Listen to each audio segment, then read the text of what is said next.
Okay. ಇವತ್ತು ಕೂಡ ನಾವು ಒಂದು ಹೊಸ ರೀತಿಯ ಲೆಕ್ಕವನ್ನು ನೋಡೋಣ ಮತ್ತು ಪರೀಕ್ಷೆಗೆ ಗ್ಯಾರಂಟಿಯಾಗಿ ಬರುವಂತ ಲೆಕ್ಕವನ್ನು ನೋಡೋಣ. ಸೊ ಈ ಒಂದು ಬಹುಪದೋಕ್ತಿ ಪಾಠದಲ್ಲಿ ಇದೊಂದು ರೀತಿಯ ಲೆಕ್ಕ. ಇಲ್ಲಿ ಶೂನ್ಯತೆಗಳನ್ನು ಕೊಟ್ಟಿರ್ತಾರೆ. ಶೂನ್ಯತೆಗಳನ್ನು ಕೊಟ್ಟು ಬಹುಪದೋಕ್ತಿಯನ್ನು ಬರೀರಿ ಅಂದ್ರೆ ಹೇಗಪ್ಪ ಮಾಡೋದು ಅನ್ನೋ ಲೆಕ್ಕಗಳನ್ನ ನಾವಿಲ್ಲಿ ಕಲಿತೀವಿ. ಬಹಳ ಸುಲಭ ಇದೆ ಮಕ್ಕಳೇ. ಒಂದೇ ಒಂದು ನೀವು ಅರ್ಥ ಮಾಡ್ಕೊಂಡ್ರೆ ಇಂಥವು ಎಷ್ಟು ಲೆಕ್ಕ ಕೊಟ್ಟರು ಕೂಡ ನೀವು ಮಾಡಬಹುದು. ಸೊ ಲೆಕ್ಕವನ್ನು ಓದೋಣ. ಫಸ್ಟ್ ವರ್ಗ ಬಹುಪದೋಕ್ತಿಯ ಶೂನ್ಯತೆಗಳು ಕ್ರಮವಾಗಿ ಅಂದ್ರೆ ನಿಮ್ಗೆ ಗೊತ್ತಿರ್ಬೇಕು ನೋಡೋಣ. ವರ್ಗ ಬಹುಪದೋಕ್ತಿಗಳ ಶೂನ್ಯತೆಗಳು ಕ್ರಮವಾಗಿ -3 ಮತ್ತು 2 ಆದರೆ ಬಹುಪದೋಕ್ತಿಯನ್ನು ಬರೆಯಿರಿ. ಕ್ರಮವಾಗಿ ಅಂದ್ರೆ ಈಗ ಶೂನ್ಯತೆಗಳಂತ ಕೊಟ್ಟಾಗ ನೀವೇನ್ ಮಾಡ್ತೀರಿ? ಒಂದು ಆಲ್ಫಾ ಅಂತ ತಗೊಂತೀರಿ, ಒಂದು ಬೀಟಾ ಅಂತ ತಗೊಂತೀರಿ. ಕ್ರಮವಾಗಿ ಅಂತ ಕೊಟ್ಟಾಗ ನೀವೇನ್ ಮಾಡ್ಬೇಕು? ಇವಾಗ ಶೂನ್ಯತೆಗಳು ಆಲ್ಫಾ ಒಂದು ಬೀಟಾ ಒಂದು ಅಂತ ನಾನು ನಿಮಗೆ ಹೇಳಿದ್ದೀನಿ. ಆಲ್ಫಾ ಒಂದಾಗಿರುತ್ತೆ, ಬೀಟಾ ಒಂದಾಗಿರುತ್ತೆ, ಹೌದಾ? ಇಲ್ಲಿ ಕ್ರಮವಾಗಿ ಅಂತ ಕೊಟ್ಟಾಗ ಫಸ್ಟ್ನೇದನ್ನ ಆಲ್ಫಾಕ್ಕೆ ತಗೋಬೇಕು, ಸೆಕೆಂಡ್ನೇದನ್ನ ಬೀಟಾಕ್ಕೆ ತಗೋಬೇಕು. ನಾನು ಅವಾಗ ಹೇಳ್ತಿರ್ತೀನಿ ನಿಮಗೆ ಇದನ್ನ ಆಲ್ಫಾ ಬೇಕಾದ್ರೆ ಇದನ್ನ ತಗೊಳ್ರಿ, ಇದನ್ನ ಬೀಟಾ ಅಂತ ಬರ್ಕೊಳ್ಳಿ ಅಂತ ಹೇಳಿರ್ತೀನಿ. ಕ್ರಮವಾಗಿ ಅಂತ ಕೊಟ್ಟಾಗ ಏನಾಗುತ್ತೆ? ಮೊದಲನೇದಕ್ಕೆ ತಗೋಬೇಕು, ಎರಡನೇದಕ್ಕೆ ತಗೋಬೇಕು. ಸೊ ಆಲ್ಫಾ -3, ಬೀಟಾ 2 ಆಗಿರುತ್ತೆ. ಆಗ್ಲೇ ನಿಮಗೆ ಹೇಳಿದ್ದೀನಿ, ಯಾವಾಗ ನಮಗೆ ಶೂನ್ಯತೆಗಳನ್ನು ಕೊಟ್ಟಾಗ ನಾವು ಬಹುಪದೋಕ್ತಿಯ ಸ್ವರೂಪವನ್ನು ಕಂಡುಹಿಡಿಬೇಕಂದ್ರೆ ನಮಗೆ ಶೂನ್ಯತೆಗಳ ಮೊತ್ತ ಬೇಕಾಗುತ್ತೆ ಮತ್ತು ಗುಣಲಬ್ಧ ಬೇಕಾಗುತ್ತೆ ಚಿಲ್ಡ್ರನ್. ಓಕೆನಾ? ಸೊ ನಾವು ಶೂನ್ಯತೆಗಳ ಮೊತ್ತ ಕಂಡುಹಿಡಿಯೋಣ. ಮೊತ್ತ ಅಂದ್ರೆ ಪ್ಲಸ್ ಆಲ್ಫಾ ಪ್ಲಸ್ ಬೀಟಾ ಎಷ್ಟಾಗುತ್ತೆ? -3 + 2. ಒಂದು ಪ್ಲಸ್ ಇದೆ, ಒಂದು ಮೈನಸ್ ಇದೆ. ಒಂದು ಪ್ಲಸ್ ಇದೆ, ಒಂದಕ್ಕೆ ಮೈನಸ್ ಇದೆ. ಅಂದ್ರೆ ನಾವೇನ್ ಮಾಡ್ಬೇಕು? ಎರಡಕ್ಕೂ ಬೇರೆ ಬೇರೆ ಚಿಹ್ನೆ ಇದ್ದಾಗ ನಾವು ಕಳಿಬೇಕು. 3 ರಲ್ಲಿ 2 ಎಷ್ಟು? 1. ದೊಡ್ಡ ಸಂಖ್ಯೆ ಯಾವುದು? 3. 3 ಇಂದ ಯಾವ ಚಿಹ್ನೆ ಇದೆ? -1. Very good. ಓಕೆ. ಸೊ ನಮಗೆ ಆಲ್ಫಾ ಪ್ಲಸ್ ಬೀಟಾ -1 ಈ ರೀತಿ ಬಾಕ್ಸ್ ಅಲ್ಲಿ ಹಾಕ್ತೀನಿ ಚಿಲ್ಡ್ರನ್. ನೀವು ಕೂಡ ಇಂಪಾರ್ಟೆಂಟ್ ಆಗಿರೋದು ಆನ್ಸರ್ ಇರೋದನ್ನ ನೀವು ಬಾಕ್ಸ್ ಅಲ್ಲಿ ಹಾಕಿದ್ರೆ ತಕ್ಷಣ ಸಿಗುತ್ತೆ. ಅದೇ ರೀತಿ ಈಗ ನಾವು ಗುಣಲಬ್ಧವನ್ನು ಕಂಡುಹಿಡಿಯೋಣ ಚಿಲ್ಡ್ರನ್. ಆಲ್ಫಾ ಇಂಟು ಬೀಟಾ ಎಷ್ಟಿದೆ? ಆಲ್ಫಾ ಅಂದ್ರೆ -3 ಇಂಟು ಬೀಟಾ ಅಂದ್ರೆ 2. 3 6.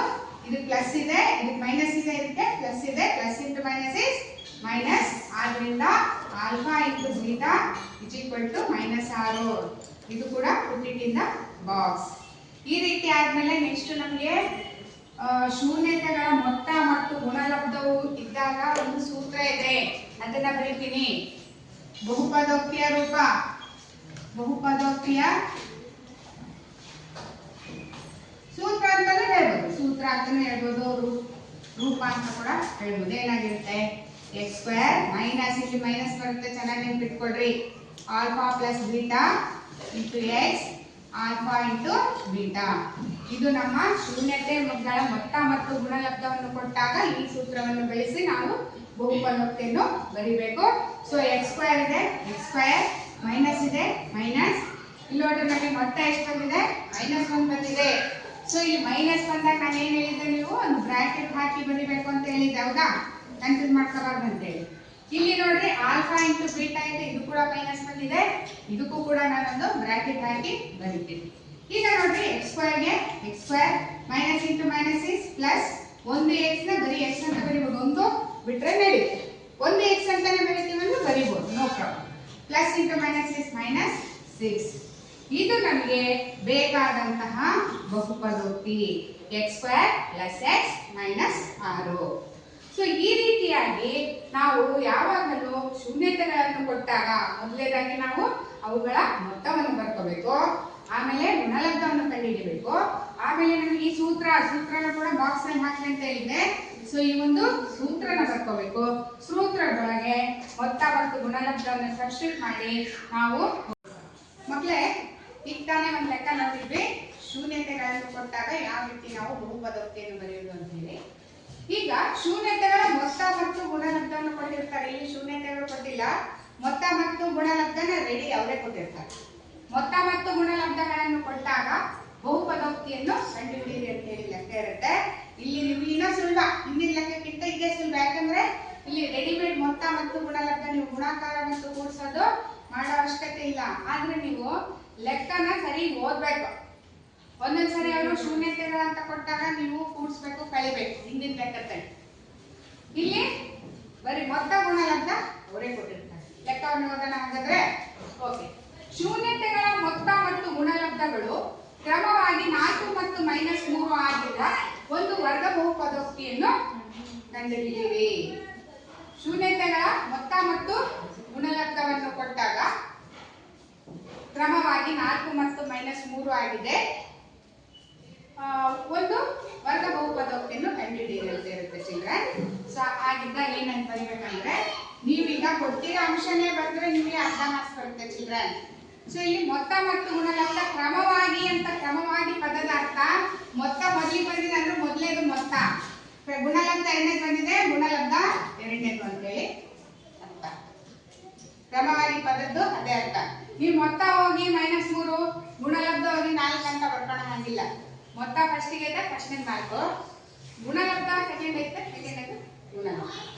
Okay, so alpha plus beta is equal to 4, ಗುಣಲಬ್ಧ alpha into beta is equal to -3. ಈಗ ನೀವು ಮತ್ತೆ ಬಹುಪದೋಕ್ತಿಯ ಸೂತ್ರ ಬರೀಬೇಕು. ಬಹುಪದೋಕ್ತಿಯ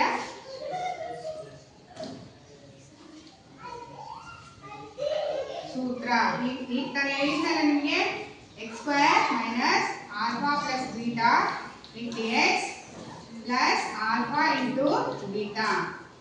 ಇದು ನಮ್ಮ ಸೂತ್ರ. ಇಲ್ಲಿ ರೆಡಿಮೇಡ್ ಕೊಟ್ಬಿಟ್ಟ ಮತ್ತೆ ಒಂದ್ಸರಿ ನಾವು ಕೂಡಿಸ್ಕೊಳ್ಳೋ ಅವಶ್ಯಕತೆ ಇಲ್ಲ. ಸೊ ಇಲ್ಲಿ x² ಮೈನಸ್ ಎಷ್ಟಿದೆ ಇಲ್ಲಿ 4x ನೋಡಿ, ಪ್ಲಸ್ ಇದೆ ಅದಕ್ಕೆ ನಾವು ಬ್ರಾಕೆಟ್ ಏನು ಹಾಕಿಲ್ಲ. ಮೈನಸ್ ಇದ್ರೆ ಇಲ್ಲಿ ಆರ್ಡರ್ ಬ್ರಾಕೆಟ್ ಹಾಕೊಂಡ್ಬಿಡ್ಬೇಕು ಆಟೋಮೆಟಿಕಲಿ, ಕನ್ಫ್ಯೂಸ್ ಆಗಬಾರ್ದು ಅಂತೇಳಿ. ನೆಕ್ಸ್ಟ್ ಇಲ್ಲಿ ಮೈನಸ್ ಇದೆ, ಇಲ್ಲಿ ಆಲ್ಫಾ ಇಂಟು ಬೀಟಾ -3 ಇದೆ, ಬ್ರಾಕೆಟ್ ಹಾಕ್ತೀವಿ. Okay, x² plus 4x plus into -6 -3. ಇದು ನಮಗೆ ಬೇಕಾದಂತಹ ಬಹುಪದೋಕ್ತಿ. ಸೊ ಈ ರೀತಿ ಶೂನ್ಯತೆಗಳ ಮೊತ್ತ ಮತ್ತು ಗುಣಲಬ್ಧಗಳನ್ನು ಕೊಟ್ಟಾಗ ನಾವು ಒಂದು ಬಹುಪದೋಕ್ತಿಯನ್ನು ಕಂಡುಹಿಡಿಯಬಹುದು.